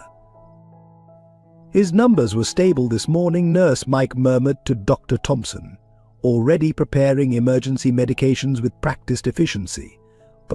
The other children watched with the solemn understanding that comes from too much experience with medical crises, while their parents instinctively moved to shield them from the scene. Victoria, who had been learning origami from a young patient nearby, surprised everyone by taking charge of crowd management. With unexpected gentleness, she began organizing activities in another section of the rooftop, drawing attention away from the emergency while ensuring the celebration could continue for others. Sarah Morgan stepped in as well, her experience with hospital emergencies evident in her calm demeanor. She sat with Tommy's mother, holding her hand while medical terms flew back and forth over their heads. He was so excited about the party, his mother whispered, clutching the paper turkey he'd decorated. He said it was worth feeling tired for. The city lights twinkled beyond the rooftop garden, oblivious to the drama unfolding beneath them. Emma, still wearing her fairy princess crown, quietly collected Tommy's art projects from the display wall, carefully preserving them for his return. Her own experience with sudden setbacks reflected in her careful movements. James found himself in a familiar position of wanting to fix things with money, but feeling helplessly inadequate in the face of medical reality. The corporate board meeting that had stripped him of his CEO title seemed trivial now, watching Tommy fight for breath while his mother whispered prayers. Dr. Thompson worked with focused intensity, her earlier festive mood replaced by professional concentration. "We need to move him downstairs," she finally announced. As they prepared to transfer Tommy to intensive care, his small hand gripped James's sleeve. "Don't let them clean up my spot," Tommy whispered. "I still have to write what I'm thankful for on my turkey feather." His words, brave despite his condition, struck everyone within earshot. His mother stifled a sob as the medical team began moving his stretcher toward the elevator. The celebration continued, subdued but determined, just as life in the pediatric ward always continued through crises. Children who understood all too well what was happening added extra thankful thoughts to Tommy's turkey, making sure his presence remained part of the gathering. James stayed with Tommy's mother through the initial tests, learning for the first time what it truly meant to be present for someone in crisis. Not as a CEO, not as a donor, but simply as a human being sharing another's fear and hope. In the sterile brightness of the intensive care unit, far from the twinkling lights of the rooftop celebration, James Whitman finally broke. The careful walls he'd built over decades of corporate success crumbled as he watched Tommy's mother fill out yet another round of insurance forms with trembling hands. The media crews that had followed him from the rooftop caught the moment he emerged from the ICU. His designer shirt was rumpled, face streaked with tears he couldn't contain. When a reporter thrust a microphone forward, asking about the board's decision to remove him as CEO, something inside him snapped. "You want a story?" His voice cracked with emotion. "Here's your story. Right now, a 10-year-old boy is fighting for his life because our healthcare system is built on spreadsheets instead of compassion. His mother is choosing between paying rent and buying medications, and until 3 weeks ago, I was part of the problem. Victoria appeared at his side, attempting to manage the situation, but James continued, his words tumbling out with raw honesty. I spent years signing charitable donations to hospitals without ever walking through their doors. I processed a faithful employee's death like a quarterly report. I built an empire on the premise of helping people while keeping them at arm's length. The cameras rolled as he pulled out Liam's sketchbook, holding it up for all to see. A dying child thanked me for my help, and I couldn't even be bothered to read his letter until it was too late. Do you want to know what corporate efficiency looks like? It looks like a father dying in your company car while his son draws pictures in a hospital bed, grateful for the very system that failed his family. Hospital security moved to create a barrier between James and the press, but he waved them off.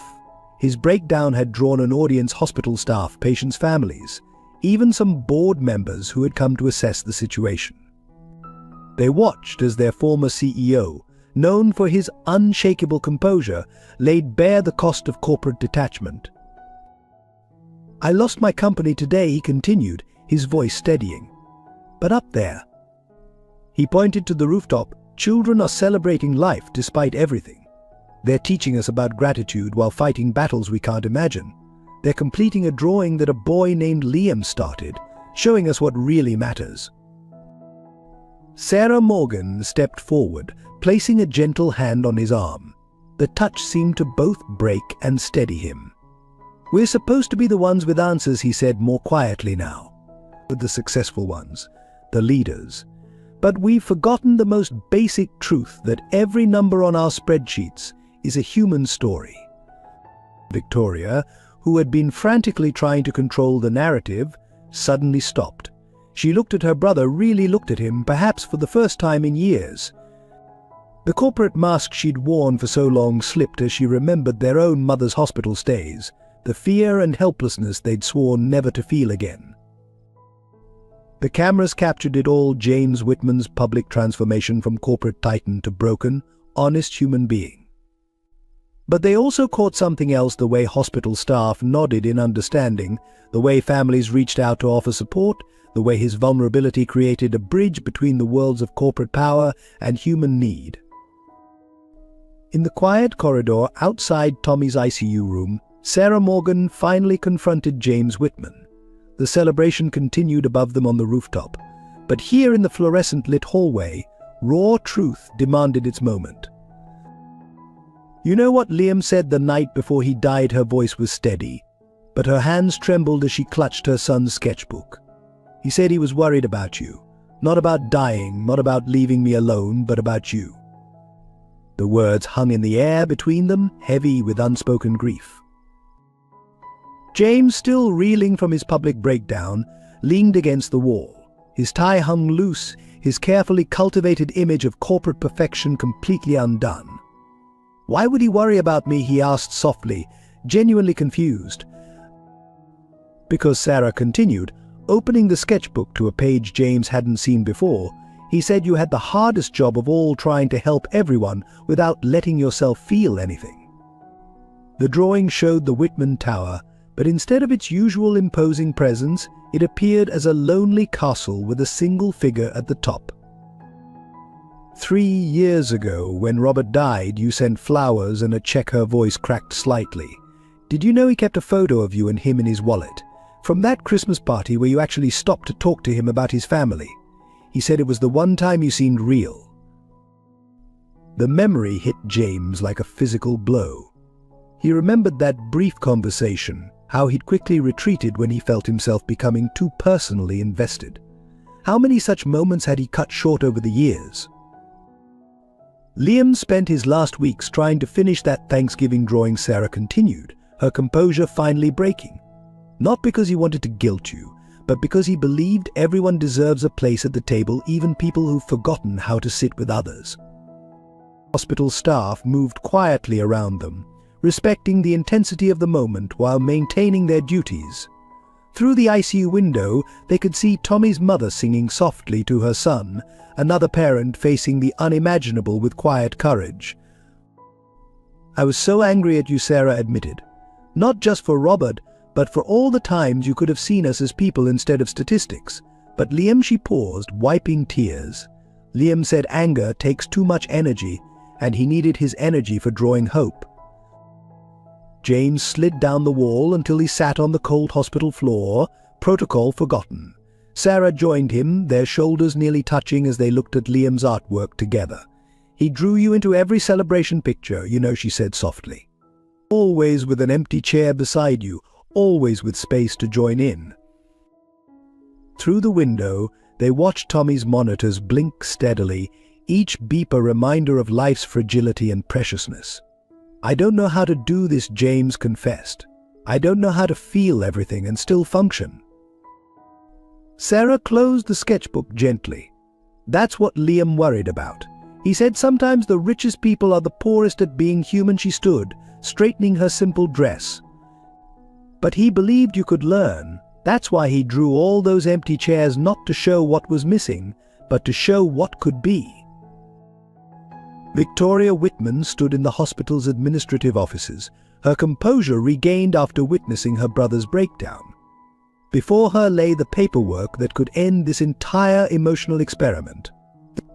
As she called it, regulatory complaints, liability concerns, and health code violations she'd carefully documented over the past weeks. "The celebration needs to end now," she informed the hospital administrator, her voice carrying the weight of corporate authority. "The liability risks are unacceptable. One child has already been rushed to ICU. We can't risk any more incidents." She pushed forward a preliminary injunction from the board's legal team. Dr. Thompson, who had just returned from checking on Tommy, entered the office mid-conversation. "And what about the risk to our patients' spirits?" she challenged. "Have you calculated that on your spreadsheets, Ms. Whitman? The cost of stealing hope from children who have precious little to begin with." Victoria faltered momentarily, remembering Emma's delighted explanation of constellation patterns earlier that evening. She shook off the memory, steeling herself. "This isn't about emotions. It's about protecting the hospital, the company, everyone involved."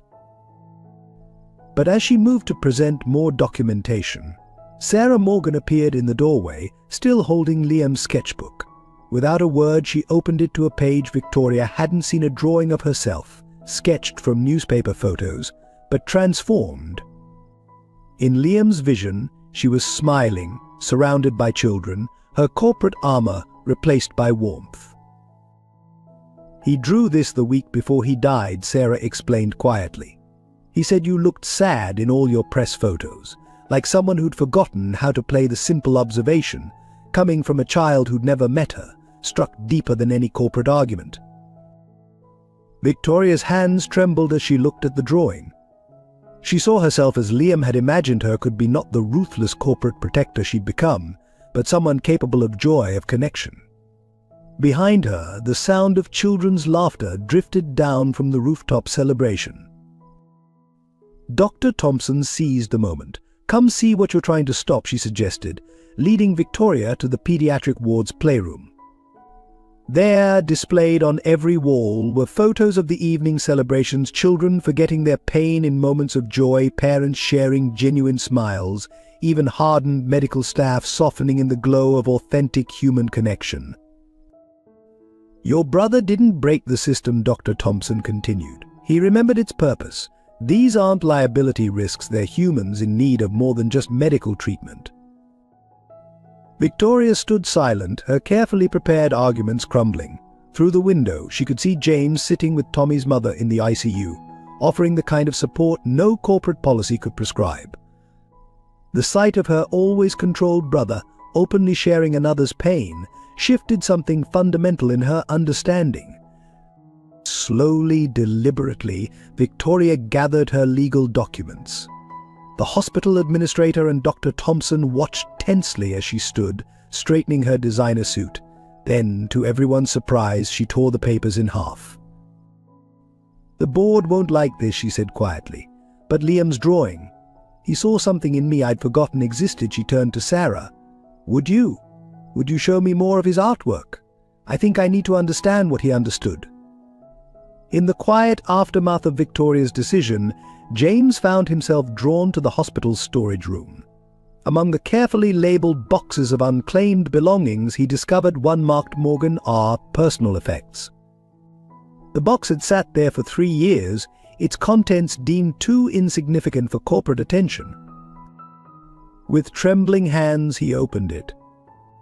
Robert Morgan's possessions told the story of a life lived in careful dedication, a worn logbook recording every drive, maintenance schedule, and passenger preference, a small collection of thank you notes from passengers who'd appreciated his kindness, photographs of Liam at various ages, some taken in front of the Whitman Tower. At the bottom of the box lay a leather-bound journal.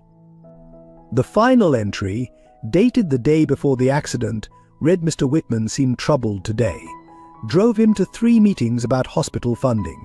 He's trying to help people. But I wonder if he remembers what it feels like to actually connect with them. Liam says I should invite him to dinner sometime. Everyone needs a family, he says. Maybe next week, when things are less busy. Tucked between the journal's pages, James found a carefully preserved drawing, Liam's first artwork of the Whitman Tower. Below it, in Robert's neat handwriting, my son sees beauty everywhere, even in places where others only see power. Mr. Whitman built this tower to help people, but Liam draws it as a lighthouse, guiding people home. The discovery struck James with the weight of missed opportunities. Here was evidence of a life that had intersected with his own every day, yet he'd never truly seen it. Robert hadn't just been a chauffeur, he'd been an observer, a chronicler of humanity in the corporate world, a father who taught his son to find hope in steel and glass. Sarah found him there, surrounded by Robert's belongings. Together they read through the logbook entries, small notations about James's habits, preferences, and rare moments of unguarded humanity. Robert had noticed everything: when James seemed stressed, when he needed quiet, even the one time he'd almost asked about Liam's drawings displayed in the car. Among the papers, they discovered an unfinished letter addressed to James, dated the morning of the accident. Thank you for the opportunity to serve not just as a driver, but as a witness to good works in progress. Liam says everyone needs reminding sometimes that they're making a difference. Maybe that's what I'm really doing here, not just driving, but believing in the purpose behind each journey. In Tommy's ICU room, while waiting for test results, Sarah pulled a small, worn notebook from her bag, Liam's private journal, which he'd never shared before. He made me promise to give this to you if you ever started to understand, she said softly, handing it to James. The journal's pages revealed a child's extraordinary perspective on life in the hospital. Unlike his public artwork, these entries exposed raw honesty about fear, pain, and an almost supernatural understanding of the adults around him. Most striking were his observations about James, drawn from stories his father had shared and newspaper clippings he'd collected. Dad says Mr. Whitman helps so many people but never smiles in photos, one entry read. Maybe it's hard to smile when you're carrying everyone's hopes. I'm going to draw him smiling in all my pictures so he can see what it looks like. Another page held a carefully preserved hospital receipt with James's signature authorizing funding for experimental treatments. Beside it, Liam had written, "Mom cried today because we can stay for more treatment. She thinks Mr. Whitman just signs papers, but I think he's fighting dragons for us, the kind you can't see but hurt people anyway." The most revealing entry came from his final week. The nurses say, "I don't have much time left, but that's okay. I finished most of my drawings. The only one I can't finish is the Thanksgiving one." But maybe that's right. Dad always said sometimes you have to leave space for others to add their own story. I hope Mr. Whitman finds his story to add. Interspersed throughout were small sketches the hospital transformed into a castle, doctors and nurses depicted as knights and wizards, IV poles reimagined as magical staffs. But most poignant were the drawings of James himself, each one showing him not as he was, but as Liam believed he could be, surrounded by children, sharing meals with families, part of the human story he'd helped create. The final entry, written in shaky handwriting. Red Dad used to say everyone has two stories, the one they show and the one they're afraid to tell. I think Mr. Whitman's real story is beautiful. Even if he doesn't know it yet. Maybe someday he'll let people see it. I'm leaving him an empty chair in my drawing, just in case.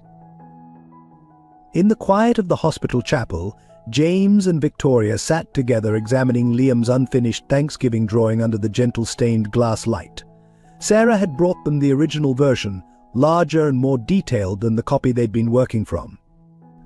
As they studied it closely, previously unseen details emerged. Every empty chair at the vast table bore a tiny inscription.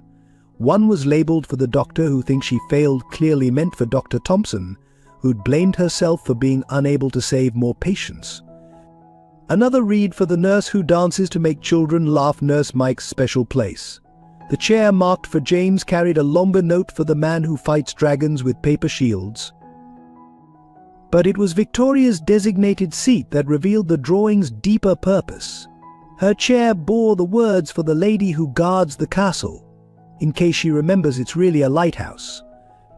Next to it was a small sketch of the Whitman Tower, but drawn as a beacon rather than a corporate fortress, its lights reaching out to guide people home. The table itself told a story, empty plates waiting to be filled, spaces left deliberately incomplete, each blank area an invitation for someone to add their own contribution. Liam had turned the entire concept of a finished artwork on its head. The empty spaces weren't omissions but opportunities. Around the table's edges, barely visible, were faint pencil marks showing other tables extending beyond the page's boundaries. Liam had deliberately drawn it to suggest endlessness, a celebration without limits that could grow to include anyone who needed a place to belong. The most revealing detail appeared in the drawing's corner, a small key explaining the symbolism. Empty chairs, empty hearts waiting to be filled. Blank spaces, room for new stories.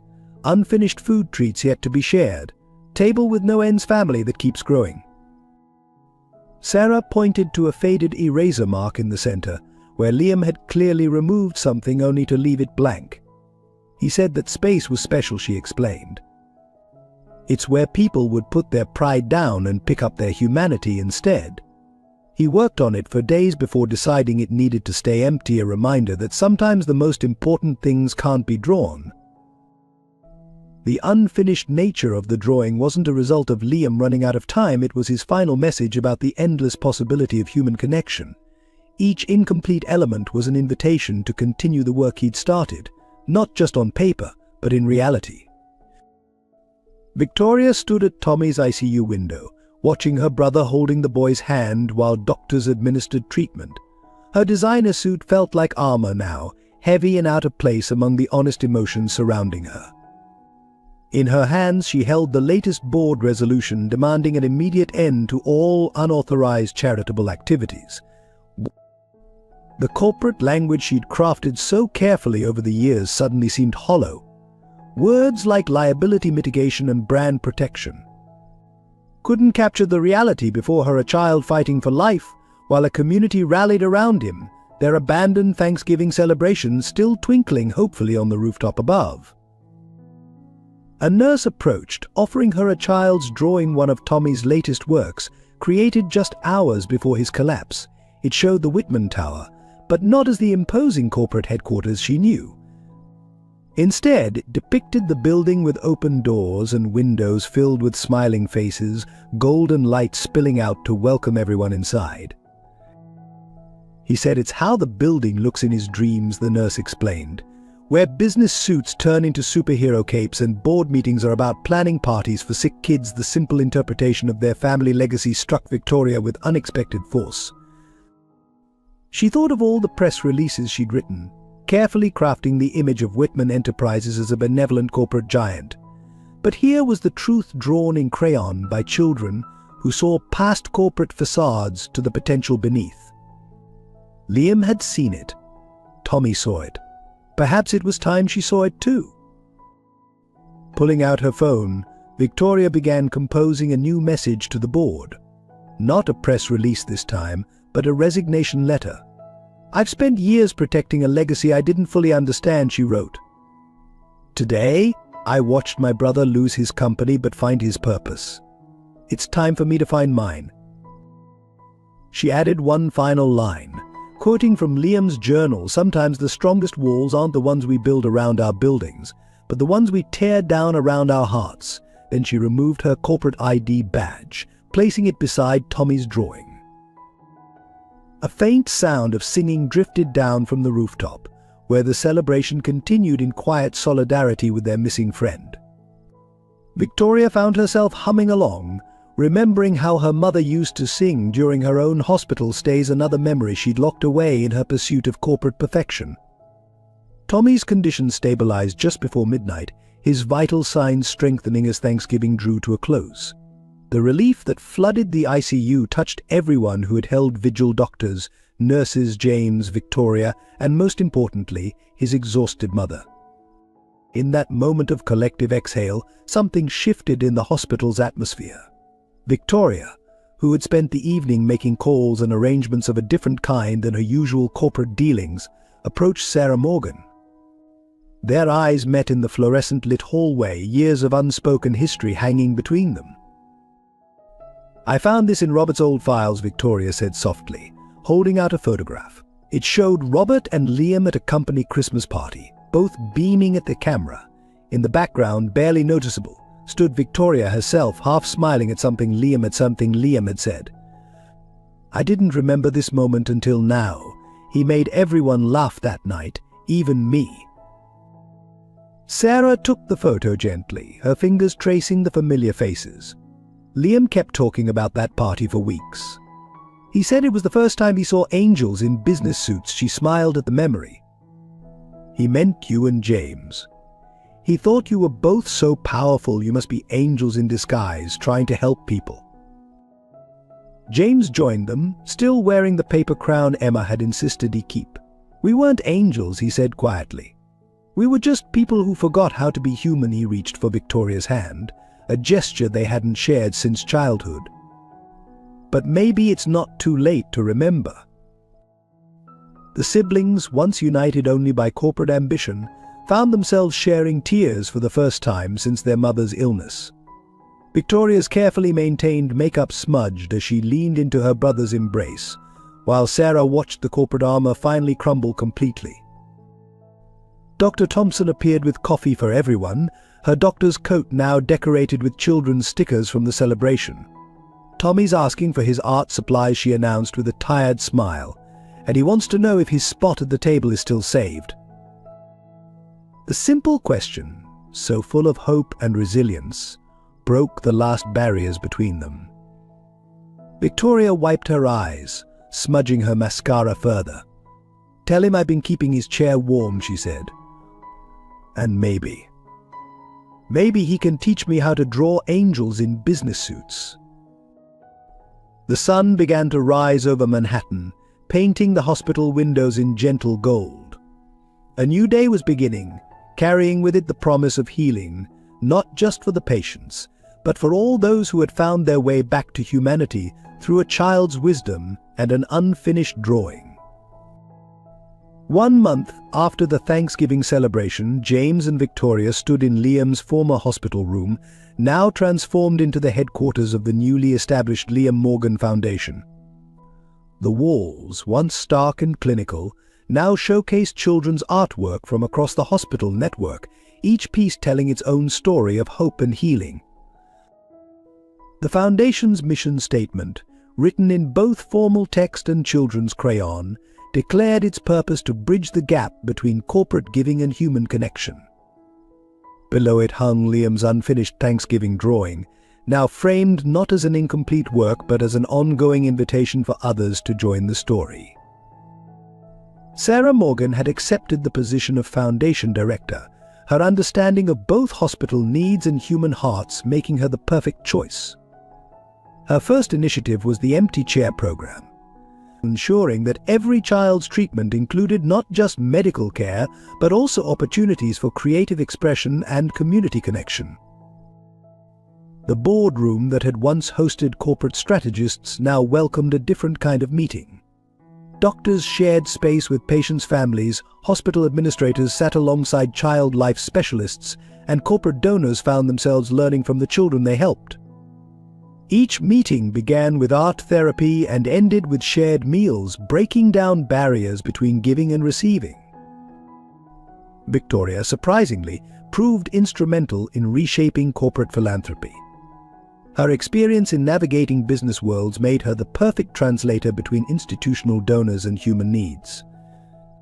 She started a mentorship program pairing executives with hospital families, teaching empathy through direct connection rather than distant donation. The Foundation's first major project was implementing Liam's libraries in pediatric wards across the city. Each space combined medical resource centers with creative studios, where children could both understand their conditions and express their experiences through art. The walls featured rotating galleries of patient artwork, ensuring that every child's voice had a chance to be heard. James, no longer a CEO but now something far more valuable, spent his days moving between hospital rooms and foundation offices. He learned every patient's name, their favorite colors, their dreams beyond survival. His former business acumen found new purpose in creating sustainable ways to humanize healthcare. The Foundation's logo, designed by Tommy during his recovery, showed the Whitman Tower transformed into a lighthouse, its beams reaching out to guide others home. Below it, in children's handwriting, was the motto Liam had written in his journal: "Every empty chair is a space waiting for love to fill it." 1 year after the Thanksgiving that changed everything, Manhattan Memorial Hospital had become a model for humanized healthcare across the country. The changes weren't just cosmetic, they ran deep into the institution's culture, transforming how care was delivered and received. Every morning began with Liam's Hour, where patients, families, and staff gathered to share artwork and stories. The hospital's once sterile corridors now featured interactive art installations where children could add their own touches. Even the medical equipment had been reimagined. IV poles wore superhero capes, scanning machines bore friendly faces, and treatment rooms featured ceiling murals designed by patients. The impact rippled beyond the hospital walls. Other healthcare institutions began sending representatives to study the Manhattan Memorial model. They witnessed treatment plans that included not just medical protocols but also creative expression and community support. Insurance companies, initially skeptical, found that patients in humanized care environments showed improved recovery rates. Medical students rotating through the hospital learned more than just procedures. They attended art therapy sessions alongside their patients, wrote in gratitude journals, and participated in weekly community meals. The next generation of doctors was learning that healing involved more than just medicine. Corporate donors, inspired by the Whitman siblings' transformation, began changing their approach to philanthropy. Board members who had once opposed James's emotional experiment now volunteered regularly, their own perspectives transformed by direct engagement with the families they helped. Several major companies launched similar programs, creating a network of humanized healthcare initiatives across the city. The Empty Chair program expanded to include regular community celebrations, each one adding new stories to Liam's legacy. Former patients returned as volunteers, their own experiences helping guide others through difficult journeys. The hospital's rooftop garden, site of that first Thanksgiving gathering, became a permanent celebration space where healing and hope intertwined. Perhaps most significantly, the hospital's statistics showed measurable improvements. Patient satisfaction scores soared, staff retention increased, and even recovery rates showed positive trends. The data proved what Liam had somehow known, that healing happens best in an environment of connection and creativity. Sarah Morgan's daily rounds now included not just checking on patients but also ensuring that each child had opportunities to contribute their voice to the hospital's ongoing story. The Foundation's art therapy programs had waiting lists of volunteers, many of them business executives seeking to understand healthcare from the human side. On the anniversary of that transformative Thanksgiving, the rooftop garden of Manhattan Memorial hosted another celebration. Tommy, now fully recovered, stood proudly beside his latest artwork, a massive mural that completed Liam's unfinished drawing. The empty chairs were now filled with painted portraits of the hospital community, each face telling its own story of healing and hope. James and Victoria Whitman, no longer bound by corporate titles, moved through the crowd with easy familiarity. James wore one of Emma's handmade badges, declaring him official story listener, while Victoria's designer suit was accessorized with children's artwork pins. They had found their true legacy not in building towers, but in breaking down walls. Sarah Morgan, watching from beside Liam's original drawing, saw her son's vision fully realized. The celebration had expanded beyond the hospital, drawing together patients, families, medical staff, and community members in a tapestry of connection. The Foundation's work had spread to hospitals across the country, each adapting Liam's philosophy to their own communities. Dr. Thompson shared quiet tears with Nurse Mike as they remembered that first chaotic Thanksgiving. They now led seminars on humanized healthcare, teaching other medical professionals how to balance clinical excellence with human connection. Their methods had become part of medical school curricula, ensuring future generations of healthcare providers would understand the power of treating patients as people first. As evening fell, the fairy lights twinkled against the city skyline, matching the stars that Emma still loved to map. The hospital board chairman, who had once voted to remove James as CEO, stood to make an announcement Manhattan Memorial would be renamed the Liam Morgan Memorial Hospital, ensuring that the wisdom of a child would continue guiding their mission. The gathering ended with a new tradition, each person adding their own brushstroke to a community painting, creating something beautiful from their collective experience. In the corner, barely visible unless you knew where to look, hung Robert Morgan's old photograph of the Whitman Tower. Beside it, Tommy's drawing showed the same building transformed into a lighthouse, its beams reaching out to guide others home. James found himself back at the spot where he'd first read Liam's letter. The city spread out below, its lights mirroring the stars above, while behind him the sounds of celebration created a symphony of life and hope. He realized that sometimes the greatest journeys weren't about reaching the top of towers, but about finding your way back to humanity. Thank you for sharing this journey with us. If this story touched your heart, please take a moment to subscribe to our channel and help us continue sharing meaningful narratives. Share this video with friends and family who might find comfort or inspiration in these words. Your likes and thoughtful comments not only support our team but create a community where stories of hope and human connection can flourish. Let us know in the comments below how this story resonated with you. Every emotion, every reflection matters. Together, we can keep spreading stories that remind us of our shared humanity.